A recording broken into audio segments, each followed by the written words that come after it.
Sunitha Williams కి ఏమైంది? ఎందుకలా మారిపోయింది? ప్రపంచవ్యాప్తంగా ఆమె అభిమానుల్ని ఆందోళనకు గురిచేస్తున్న ప్రశ్న. 5 నెలల క్రితం ఆరోగ్యంగా స్పేస్లోకి వెళ్లిన సునీత విలియమ్స్ లేటెస్ట్ ఫోటో ఒకటి సెన్సేషన్ క్రియేట్ చేస్తోంది. ఆమె ఆరోగ్యం బాలేదా? ఎందుకలా బక్కచిక్కిపోయింది? Watch the story. ఈ ఏడాది జూన్ 5న Sunita Williams Starliner spacecraft లో అంతర్జాతీయ అంతరిక్ష కేంద్రానికి వెళ్లినప్పటి వీడియో ఇది. స్పేస్ లోకి వెళ్లే ముందు ఆరోగ్యంగా నవ్వుతూ కనిపించింది ఆమె.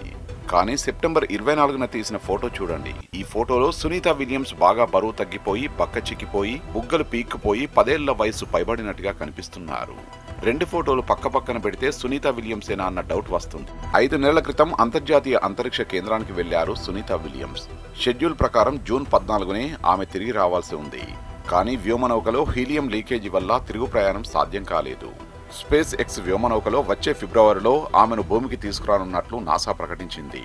ఆమె ఆరోగ్యంగానే ఉన్నట్టు నాసా అప్పుడే ప్రకటించింది. అయితే ఆమె లేటెస్ట్ ఫోటో ఒకటి వైరల్ గా మారింది.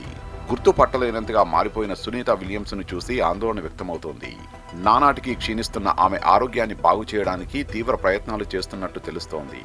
వ్యోమగాములు రోదస్లో ఉండగా నిబంధనల ప్రకారం తీసుకోవాల్సిన హై క్యాలరీ ఆహారాన్ని ఆమె తీసుకోలేకపోతున్నారని సమాచారం. ఎక్కువ కాలం రోదస్లో ఉంటే ఆ ప్రభావం వ్యోమగాముల ఆరోగ్యంపై పడుతుంది. పురుషులతో పోలిస్తే మహిళా వ్యోమగాముల ఆరోగ్యంపై ఆ ప్రభావం మరింత ఎక్కువగా ఉంటుంది. బరువు కోల్పోవడం, కండరాలు దెబ్బతినడం, ఎముకలు బోలుగా మారడం వంటి సమస్యలతో బాధపడతారు. ప్రస్తుతం సునీత కోల్పోయిన బరువును తిరిగి పొంది మునుపటిలా ఆరోగ్యంగా ఉండాలంటే రోజుకు 3500 నుంచి 4000 క్యాలరీల ఆహారం తినాలని నాసా వర్గాల సమాచారం.